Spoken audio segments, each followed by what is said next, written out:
Yamamoto, obviously a big name that the Mets have been rumored in, and also Corbin Burnes because of the Brewers factor as a potential trade. Do you think either of those are realistic for the Mets? I think anything is realistic for the Mets right now, and just because of the way that they've operated the last couple of years. I think the top priority for them and also many other teams is going to be Yamamoto because it just is going to cost them money.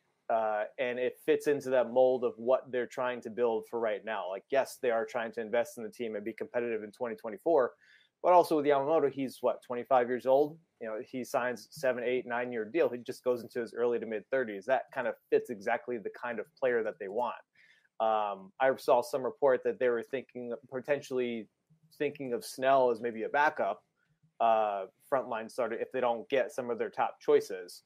But this is the kind of player that they would want.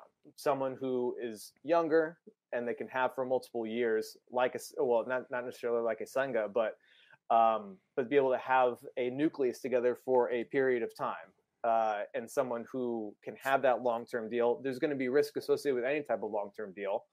But I feel like it's not as bad of a risk if it's going to be a younger player. So I think that's the top priority. I think with the way that they've acted, it seems like a top priority, but also at the same time, there's plenty of competition. He's going to go. I think Yamamoto's coming over to see the Yankees on Monday. So it'll be interesting to see what that pursuit will look like. I mean, between him and Ohtani, like those two guys just need to sign so everything else can start to move. They're the bottleneck right now. I feel like you mentioned Burnes before. I think he could be a possibility just because I feel like he's all but ticketed to be out of Milwaukee. I think he's a free agent after 2024. Yes. So I mean, he, based on like the arbitration situation that he had, I think it was last year, and kind of feeling burned by the team, I don't think he's sticking around at all. So I'm sure he's a possibility. You look at this team, and going into the offseason, everybody was talking about Pete Alonso and what he is going to be asking for. Some people say between $280 to $300 million.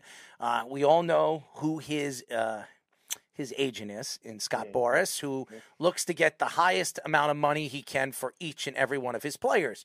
Where you look at Pete Alonso going into the offseason, some people said that David Stearns was going to look to move him. There were some rumors that the Cubs were interested in him. Then there were some rumors that other National League teams could be interested in him. Do you think that David Stearns' first optional move with one of their star players and one of the faces of this team is to move Pete Alonso? No. Pete's not going anywhere. Definitely not before opening day. And Stearns has said as much as well, too. I think in his introductory presser, he said that he doesn't anticipate Pete going anywhere. Obviously, you don't want to speak in absolutes when you're in a position like his. But at the same time, guys who hit 40 homers and driving 120 runs a year or close to that in a year don't grow on trees. And I think Stearns is not stupid. He knows that, like, Pete is essentially the anchor of that entire offense. I mean, the offense was not very good last year, and he still had a really good year from a power perspective.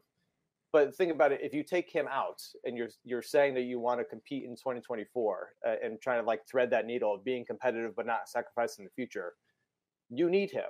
So, I mean, I think the best case scenario is that they come to some kind of extension agreement before opening day, because at the end of the day, you don't want to have to talk about this stuff over and over and over again throughout the entire year.